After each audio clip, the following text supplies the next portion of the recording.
speaker on topics concerning leadership, radical empathy, and so much more. But his background includes roles as a teacher, administrator, pastor, and leadership coach.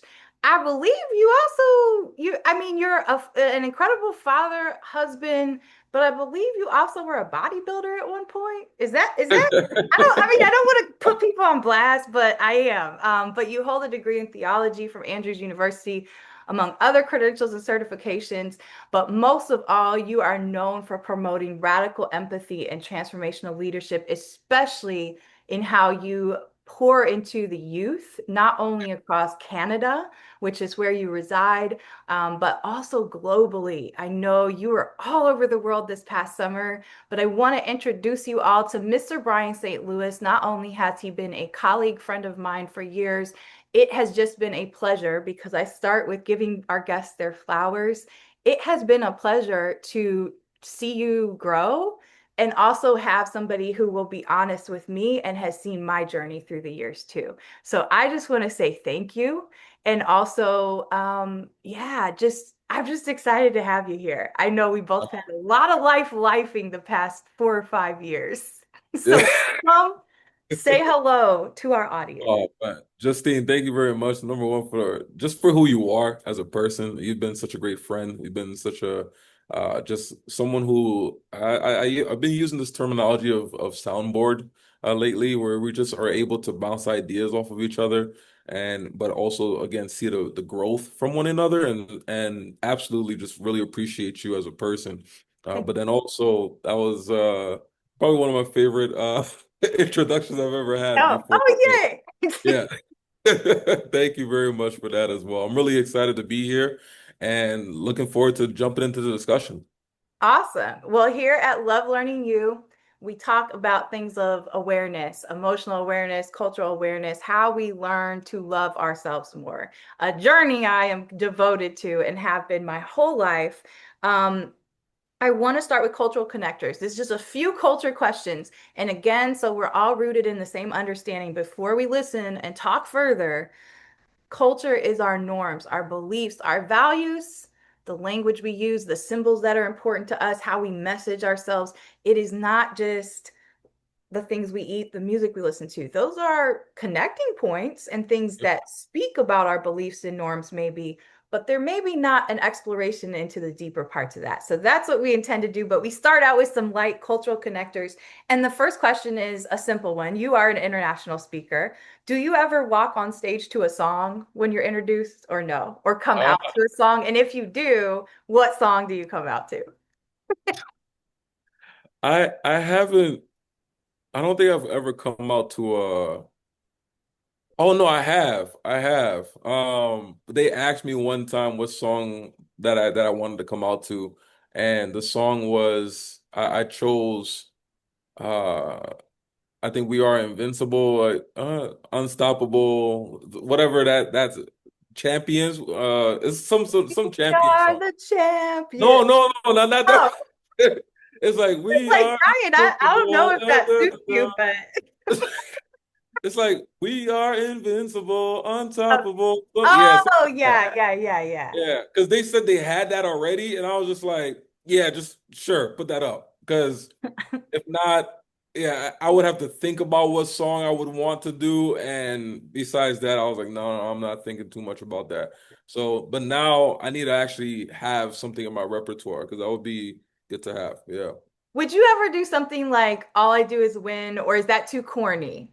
Nah, I don't know. I wouldn't do It's a bit that. I overdone wouldn't do through the years. it. I will say I do so when I do like programming with some of my youth, I do use this. I know he's a little bit off the rails right now, but I do use that one song from Kanye. It's I Like don't use lyrics all the though. I lights. just no, I use the song um uh Touch the Sky. Touch the Oh Sky. yeah. That's the instrumental, just the instrumental. So yeah, that's probably the closest thing that I'll probably use, honestly. Awesome. Yeah. Okay, next question, rapid fire. What is on your bookshelf right now? And I tell people all the time, like, look, when I say bookshelf, it might be a book I pick up here and then another one that I study over here. It depends on my mood. Are you Yeah, just a one book at a time kind of guy? I typically tend to become a one book at a time kind of person because it just helps out. I'm reading a Maxwell leadership book right now. Okay, Uh, and it's just like the levels of leadership or something of that nature. I forgot the exact title. nice. But again, working with leadership programs and going into so many different schools with that, it's just I want to always pump myself with best practices of leadership. So that's Yep, one of the books I'm reading right now. nice.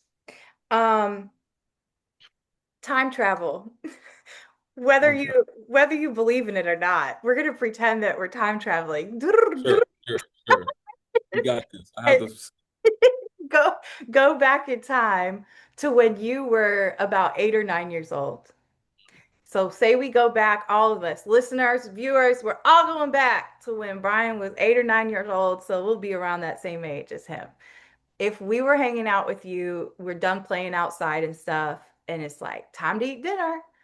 And we got to come over and have dinner with Bryan and his family. What would we be eating? What was your favorite meal and why? What would we be eating and what is my favorite meal are two different things, but Okay. Well, then what humor we'll be us. eating Humor is us. just rice, Okay. sauce pois. Uh, sauce pois is just a Haitian dish. Um, like veggies and possibly fish like that. Like a Okay. big. When I say rice though, the whole plate is rice. Just a whole big plate of rice, or what you call maï moulin. Sometimes we eat maï moulin, but typically speaking, at night, it's just you got a whole big plate of rice, and then you have some du sauce pois on top, and then some legume, and that was pretty much a dish that we would eat for sure. Yeah. También cada semana arroz con frijoles. So for me, every week, and then you eat it leftover 3 times. That's it. That's it. That's it. My Amish background mom, she learned how to make it just like how my dad liked it. Wow. There you So go. then when we'd have leftovers too, we would also do white rice with ketchup, which is a very Puerto Rican, Yeah. Puerto Rican Americanized thing through the years on the island. That's Um, good. okay, so we would be eating incredible rice dishes with legumes, vegetables, etc. And did you ever have any sweet treats that you liked or no? Was sugar not a this is an interesting question. I guess I haven't really asked guests this before, but culturally, I think it depends, and especially depending on if you grew up in the States or not, like it really matters to maybe how much sugar and sweets. We Um, didn't eat a lot of sweets in my house yeah, growing up. we We did. had some stuff, but we didn't have a lot, typically speaking. It was a lot of like savory, salty food that we ate for the Yep. most part. We didn't really eat sweets like that. Yeah. Yeah. I would say I don't think we always had dessert. We had like little Debbie stuff sometimes, but not like every meal wasn't dessert at the Fair end. enough. I feel Um, okay. And then if you could be any animal or plant for a day, what would you be fine. and why? Oh, a lion. It's quick. That Okay. was that's my favorite animal. It just there's a level of laziness that I also take from it. Uh, just to be honest, but Tempered. uh, When you watch lions, and it's like I'm okay with it. It's not lazy to 100%. me. For me, it's like lackadaisical living. Like, like you could Ah. just relax a little bit. Well, not lackadaisical actually, but relaxed living.